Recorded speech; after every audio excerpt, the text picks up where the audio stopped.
E aí galera, finalmente tivemos o lançamento da nova HQ da Feiticeira Escarlate e com certeza vamos acompanhar todos os capítulos aqui no canal. Mas sem enrolação, vamos começar porque também estou ansioso.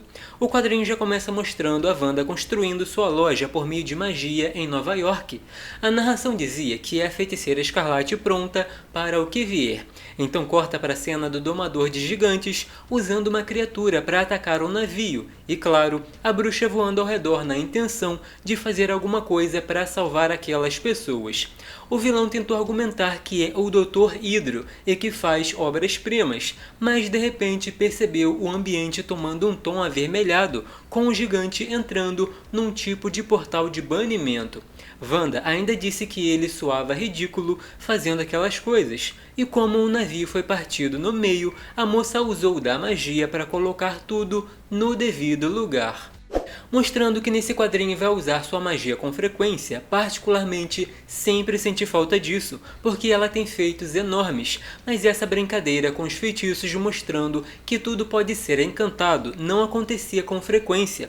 Se reparar, até a Agatha tinha uma casa toda encantada, e o Steven tinha o Sanctum, mas a Wanda não tinha nada disso. Já voltando para a loja atrasada para o trabalho, agradeceu o entusiasmo da Darcy, que por sua vez disse que alguém tinha que estar ali para vender os livros, enquanto a patroa encarava os vilões. Falaram brevemente sobre como foi a vida da Wanda nos últimos anos, mas está animada com a nova fase. De repente, quem apareceu foi o Pietro perguntando o porquê da criação de uma loja de bugigangas, e a Wanda apresentou a amiga dizendo que esse é o seu irmão. Inclusive perguntou como está a sobrinha, e ele disse que com a mãe vivendo no espaço. Leu todos os livros da loja em menos de um segundo, por isso a Wanda disse que ele é rápido, e antes de terminar a frase seu irmão voltou com o almoço. Então falaram sobre o porquê dela estar ali. Como viveu nas trevas por muito tempo, sabe o que é precisar de ajuda e quer balancear as coisas. Tanto que colocou uma porta que vai funcionar como um portal mágico para aqueles que não têm para onde ir e precisam muito de ajuda. Aqui ficamos sabendo de uma coisa bem interessante. Contou que 1 milissegundo antes do Pietro fazer as expressões que quer que as pessoas vejam, ela já sabe, porque há anos lançou um encantamento nele e por isso realmente sabe o que o irmão está pensando. O velocista não gostou dessa história e disse que se quisesse podia fingir que estava surpreso, já que tinha mais alguém ali. De qualquer modo, se sentia feliz pela nova aventura da irmã e sua loja de bugigangas. Até segurou um frasco e a Wanda disse que era poção de esterilidade, parecendo que estava mesmo inspirada em assustar o Pietro. E foi no meio dessa conversa que alguém apareceu, tanto que o rapaz se surpreendeu, mas foi como sua irmã disse, quando a pessoa não tem para onde ir ou quem recorrer, ela encontra o portal. O Platinado rapidamente se aproximou para ajudar e como a moça não sabia quem era, ele se apresentou dizendo que é o deus da velocidade. Mas como tinha alguma coisa muito importante acontecendo, ela começou a dizer que vive numa cidade da Itália e de repente se viu ali. Aparentemente porque o dia não estava nada bom e as pessoas que conhecia precisavam de ajuda. Detalhe que comentou sobre conhecer muito sobre o Steven e por isso perguntou se a loja estava relacionada à magia. O cômico é que enquanto isso, a Janet comentou que já sabia que era a Feiticeira Escarlate, porque já tinha visto ela chutando a bunda do Doutor Estranho, aparentemente no sentido de derrotar o mago algumas vezes. Então as duas sentaram para tomar aquele chá, com a bruxa explicando que a passagem foi criação dela para ajudar e antes de qualquer coisa precisava saber o que de fato acontecia. E o mais importante é que independente do que fosse, acreditariam nela. Janet disse que era bom ouvir isso depois de tudo que passou no último mês. A Matrix é um bom lugar para se viver, mas tudo mudou com a chegada do Corruptor. É um homem que tem controlado todas as pessoas, desde os políticos até os artistas. Porém, o mais doloroso foi saber que sua esposa também não via que tinha alguma coisa errada acontecendo, chegando a dizer que estava louca e era tudo coisa da sua cabeça. mostrando mais uma vez que é uma excelente bruxa. Wanda reparou no colar da moça e logo perguntou o que era. Como resposta, ficamos sabendo que ganhou do pai, que era minerador. A pedra tinha alguma coisa diferente, porque mesmo a Wanda estando em muitos mundos e manipulando a realidade, nunca viu alguma coisa assim resistindo à magia. Era basicamente como água e óleo que não se misturam, chegando à conclusão que foi isso que impediu dela ser influenciada pelo homem que dominava a cidade, fazendo o que queria com os moradores. E enquanto o problema não era resolvido, devia continuar com a joia. Mas o Pietro também ia ajudar na proteção, que é uma coisa que ele gosta de fazer. Seguindo em frente, a própria feiticeira pensou em dar uma volta pela cidade para ver de perto o que acontecia. Chegando lá, alguns ficaram curiosos, outros meio agressivos, e até tentaram atropelar a moça usando um caminhão, o que não deu em nada porque apenas transmutou em água, sendo que lá dentro tinha uma criança que acabou caindo no colo dela. Concluiu rapidamente que aquelas pessoas estavam sob influência de magia, mas não por muito tempo, e antes de sair dali, colocou a galera para dormir.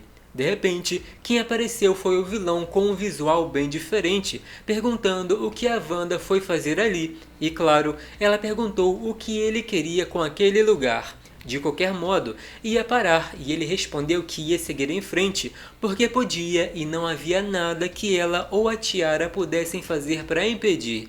Porém, não se deve falar mal de uma tiara, e ela abriu um portal para Jarnet, já usando a pedra para salvar a esposa, que se concentrou no artefato como modo de resistir à manipulação.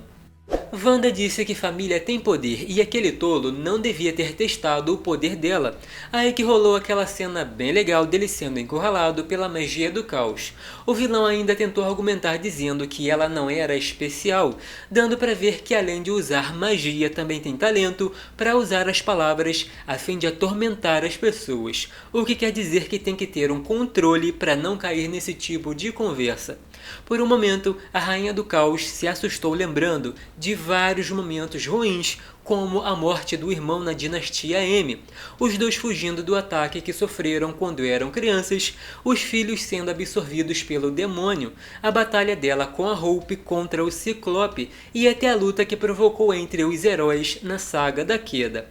O vilão tentou buscar no passado acontecimentos que mostravam que ela não era ninguém para falar de consequências.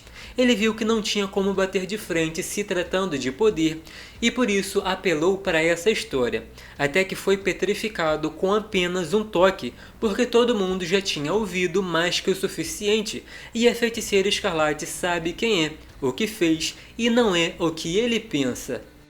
Esse feitiço só pode ser quebrado pelo povo da cidade que ele mesmo machucou, e se podia ouvir o que acontecia ao redor, devia ter reparado que a situação não estava nada favorável.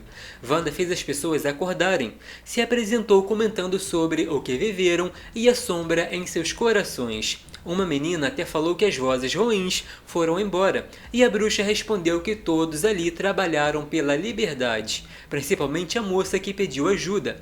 Como previsto, algumas pessoas pensaram em acabar com o corruptor quebrando em pedaços. Então a heroína pediu para pensar melhor, porque o futuro do povo estava nas mãos deles mesmos. Destruir aquele homem seria fazer justamente o que ele queria, que era corromper o bem. Seria muito melhor não tomar o lado da vingança, mesmo sentindo que é muito atrativo. É uma coisa que só traz dor, e o melhor a se fazer é celebrar a vida e viver melhor. Antes de ir embora, cumprimentou a Roca e pediu desculpas pelo italiano, já que aprendeu com um demônio. Ainda disse que a esposa dela é impressionante, acreditou em si mesma quando todos foram manipulados. Detalhe é que a Wanda pediu diretamente a ela para estudar aquela pedra anti-magia, mas também deu um convite da loja afirmando que tinha o mesmo valor, reforçando que devia visitar quando tivesse necessidade. Chegando ao fim, Darcy deu as boas-vindas à patroa e as duas se arrumaram para dar uma volta, fazer coisas de pessoas comuns, mas também falaram sobre a velocidade do Pietro não estar ligada à magia, por isso só ele podia transformar a pedra em um talismã. Chegando ao fim, quase saindo da loja, alguma coisa assustou as duas. Quando chamaram pelo nome da Wanda, quem entrou foi exatamente a Vivian Visão, e a Feiticeira Escarlate apresentou a menina dizendo que uma coisa bem estranha no meio dessa história é que podemos dizer que a jovem é filha dela. Mas e aí, gostaram desse primeiro capítulo? Então deixem aquele like, porque ajuda muito o canal. Se inscrevam, comentem aqui embaixo e me sigam nas redes sociais que estão aqui na descrição. Até o próximo!